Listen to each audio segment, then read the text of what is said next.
दोस्तों जल्दी से आपके अपने चैनल और गुरुजी को सब्सक्राइब करें और घंटी पर क्लिक कर दें ताकि आपको पता चल जाए कि अपना इंग्लिश का पीरियड शुरू हो चुका है।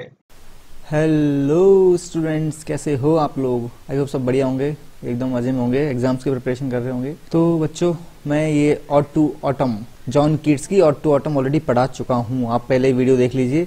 मैं इसको वैसे लिंक डाल दूंगा, डिस्क्रिप्शन बॉक्स में भी लिंक डाल दूंगा इस वीडियो का, और बाकी वीडियो के एंड में भी ऑड टू ऑटम का आपको लिंक मिल जाएगा, है ना। तो ठीक है, हम लोग आज क्रिटिकल एप्रेशन कर लेते हैं इसका। तो क्रिटिकल एप्रेशन कुछ इस तरह से मैंने शॉर्ट प्रोटोटाइप बनाया है, short form. Actually it's not the complete answer, ये पूरी तरह आंसर नहीं है ना। तो आपको इसमें कुछ चीज़ें जोड़नी पड़ेंगी, कुछ एक्सप्लेन करना पड़ेगा एक्स्ट्रा। मैंने सिर्फ पॉइंट लिख दिए, आपको उन पॉइंटों को एक्सप्लेन करना पड़ेगा। ऐसे काम आप खुद करने पड़ेंगे, पर मैंने एक आउटलाइन तैयार कर दी आप लोगों के लिए।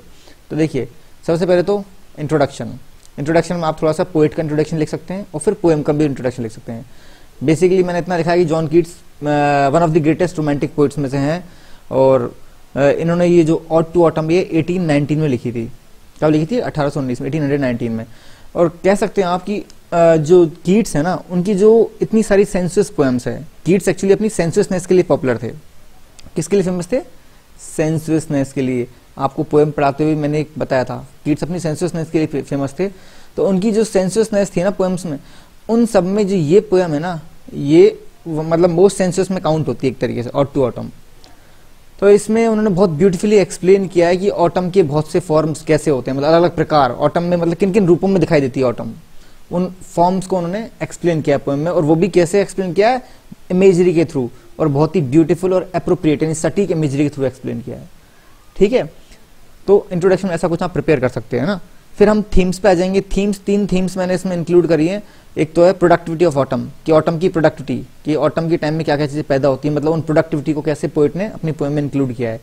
फिर एक्टिविटीज कौन कौन सी होती है ऑटम के दौरान, कि ऑटम का जो ऋतु होता है, जो तो पतझड़ वाला जो ऋतु है, ऑटम ऋतु, पतझड़ का ऋतु बोलते हैं ना, तो उसके दौरान क्या क्या एक्टिविटीज, कौन कौन से कार्य हो रहे होते हैं हमारे आसपास, क्या क्या चल रहा होता है। अगर हम कंट्री साइड यानी ग्रामीण इलाके की बात करें तो व्हाट हैपेंस देयर, वहाँ क्या होता है, खेतों में क्या होता है, वातावरण में क्या होता है, नेचर कैसा हो रहा होता है, वो सब चीजें एक्टिविटीज इसमें एक्सप्लेन की गई हैं। और फिर लास्ट में बात हुई है म्यूजिक ऑफ ऑटम, ऑटम के म्यूजिक की, कि ऑटम का अपना म्यूजिक क्या है। देखो, जब भी म्यूजिक की बात होती है तो हम स्प्रिंग के म्यूजिक की बात करते हैं, यानी कि वसंत ऋतु के म्यूजिक की बात करते हैं ना, परंतु पोएम में बताया गया कि ऑटम का भी खुद का म्यूजिक है। तो वो म्यूजिक क्या है, उस चीज को भी एक्सप्लेन किया गया। तो 3 बेसिक थीम है इसमें। ठीक है, अब फिगर ऑफ स्पीच पे आ जाते हैं हम लोग। तो फिगर ऑफ स्पीचेस में देखो तो सबसे पहले तो पर्सोनिफिकेशन, यानी मानवीकरण, किस चीज को एक पर्सन की तरह दिखाना। तो इसमें दिखाया गया है कि भाई कई जगह पर्सोनिफिकेशन यूज किया गया है। स्पेशली हम कह दे तो कीट्स ने ऑटम को और सन को, दोनों को पर्सोनिफाई कर दिया है, जिनको क्लोज फ्रेंड की तरह दिखाया गया है। स्टार्टिंग में फर्स्ट स्टैंजा में ये बात आ जाती है कि ऑटम और सन मिलकर षड्यंत्र रच रहे हैं फ्रूट्स को पकाने का। फर्स्ट स्टैंजा में ये बात आती है। तो षड्यंत्र इस तरह से मतलब दिखाया गया जैसे कि 2 पर्सन और आपस में कोई प्लानिंग कर रहे हो। तो ऑटम और सन को पर्सोनिफाई कर दिया। ठीक है, सेकंड स्टैंजा में भी देखा जाए तो पर्सोनिफिकेशन का इस्तेमाल हुआ है जब ऑटम को डिफरेंट फॉर्म्स में दिखाया है, डिफरेंट पर्सन्स के रूप में दिखाया गया है, जैसे कि एक रीपर के रूप में, ग्लीनर के रूप में, विनोवर के रूप में, एंड साइडर प्रेस ऑपरेटर के रूप में। ठीक है, ये चीजें मतलब रीपर फसल काटने वाला, ग्लीनर मतलब छांट के ले जाने वाला, विनोवर यानी बरसाने वाला, है ना, साइडर प्रेस यानी कि जो फलों का जूस निकालता है। तो इन डिफरेंट जो पर्सन्स होते हैं जिनका डिफरेंट रोल होता है खेती बाड़ी में, उन पर्सन के फॉर्म में ऑटम को दिखाया गया। तो एक तरह से ऑटम का पर्सोनिफिकेशन कर दिया है। ठीक है, अपोस्ट्रोफी मतलब देखो ऐसा होता है, अपोस्ट्रोफी यकायक कोई इंसान आवाज देता है, पर आवाज किसको दे रहा है वो नहीं पता होता, मतलब कोई फिक्स पर्सन को आवाज नहीं देता। ऐसे ही ओपन में आओ सुनो कौन कहाँ है, मतलब कुछ भी बोलेगा, वो किसी एक पर्टिकुलर पर्सन की तरफ उसको एड्रेस नहीं कर रहा है, संबोधन नहीं कर रहा है किसी एक पर्टिकुलर पर्सन की तरफ, वो बस ऐसे ही बोल रहा है, जो सुन रहा है सुन लो। तो अपोस्ट्रोफी में देखो यहाँ पर क्या हुआ है कि who hath not seen the oft amid the store has apostrophe, इसमें अपोस्ट्रोफी इस्तेमाल की गई है। लाइन जो है ना, who has not seen you oft amid your store, यानी तुम्हें किसने नहीं देखा है तुम्हारे स्टोर के वहां। मतलब कहने का मतलब ये है कि अब इसमें जो तुम्हें किसने नहीं देखा है, मतलब किसी एक पर्सन की बात नहीं कर रहा वो कि तुम्हें उसने नहीं देखा है, उसने किसने, मतलब सार्वजनिक तौर पे बात कही जा रही है कि तुम्हें सबने देखा है, मतलब एक तरीके से। तो ये अपोस्ट्रोफी है जब कोई बात कही जा रही है परंतु किसी पर्टिकुलर पर्सन के लिए नहीं कही जा रही है, वो ओपनली कही जा रही है। ठीक है, अब सिमली की बात करें तो हम ऑटम को पर्सोनिफाई किया है ग्लीनर के रूप में, है ना, और सिमिली इस्तेमाल हुई है, जैसे कि sometimes like a ग्लीनर you does keep, जैसे कभी कभी तुम एक ग्लीनर के जैसे चीजों को रखते हो, यानी संभाल के ले जाते हो एक जगह से दूसरी जगह। तो ये ग्लीनर, लाइक ए ग्लीनर, नॉट ऑटम को ग्लीनर की तरह, मतलब ऑटम को ये नहीं बोलेगा तुम ग्लीनर हो। अगर ऐसे बताते तुम ऑटम तुम एक ग्लीनर हो, तब तो बात होती है कि मेटाफर हो गया है, परंतु ऑटम को कैसा दिखाया, ग्लीनर के जैसा दिखाया है, तो ये सिमिली हो गई। असोनेंस, असोनेंस में क्या होता है, असोनेंस में actually repetition of vowels, vowels का रिपीटेशन होता है। तो देखो cloud, bloom and the soft dying, इसमें ओ साउंड जो है ना वो रेगुलरली रिपीट हो रही है, वो क्या है, वॉवल है, ठीक है। शैलो, बॉर्न अलॉफ्ट, सेम चीज, ओ का रिपीटेशन हो रहा है, तो ये असोनेंस यूज हुआ है यहाँ पे, ठीक है। अब आगे बढ़ते हैं हम लोग। इमेजरी, इमेजरी देखो कीट्स ने तो भाई खूब अच्छी खासी इमेजेस यूज करी हैं अपनी सेंसुअसनेस को दिखाने के लिए एक तरीके से।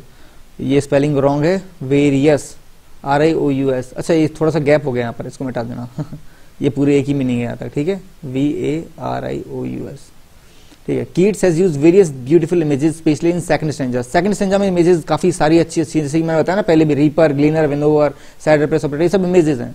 तो ये इन मतलब ऑटम को डिफरेंट फॉर्म्स में दिखाया गया है ना, तो किस तरीके से दिखाया गया है ऑटम को, रीपर के रूप में भी, ग्लीनर के रूप में भी, विनोवर के रूप में भी, साइडर प्रेस ऑपरेटर के रूप में भी।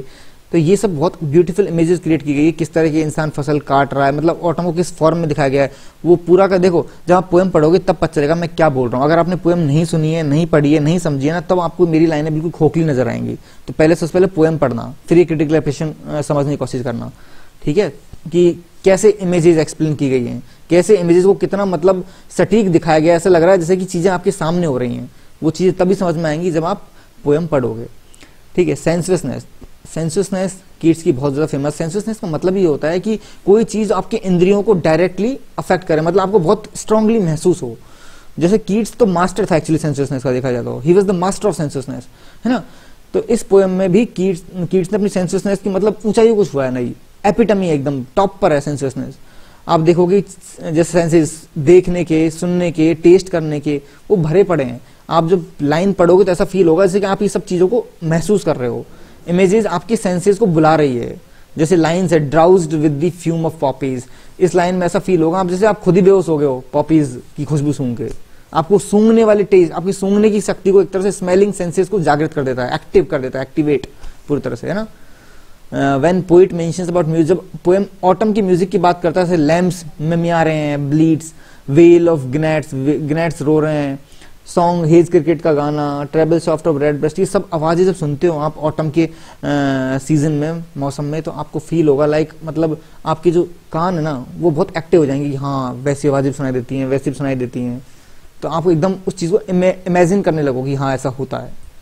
तो ये आपकी एक तरह से सेंसुअसनेस, मतलब अपने डिफरेंट सेंसेस को, चाहे हियरिंग हो, चाहे लिसनिंग हो, चाहे वॉचिंग हो, इन सबको एक तरह से सीधा अफेक्ट करता है, आपको एक्टिवेट करता है इन सेंसेस को। अब देखो स्ट्रक्चर और राइम स्कीम क्या है।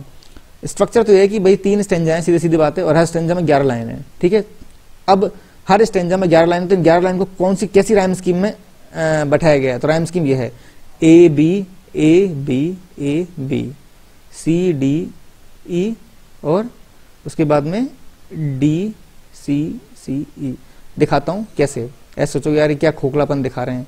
देखो मैं बताता हूँ कैसे होता है राइम स्कीम। मैं पहले भी कई बार समझा चुका हूँ, परंतु एक बार फिर समझा दूंगा, मुझे तो कोई इशू नहीं है ना।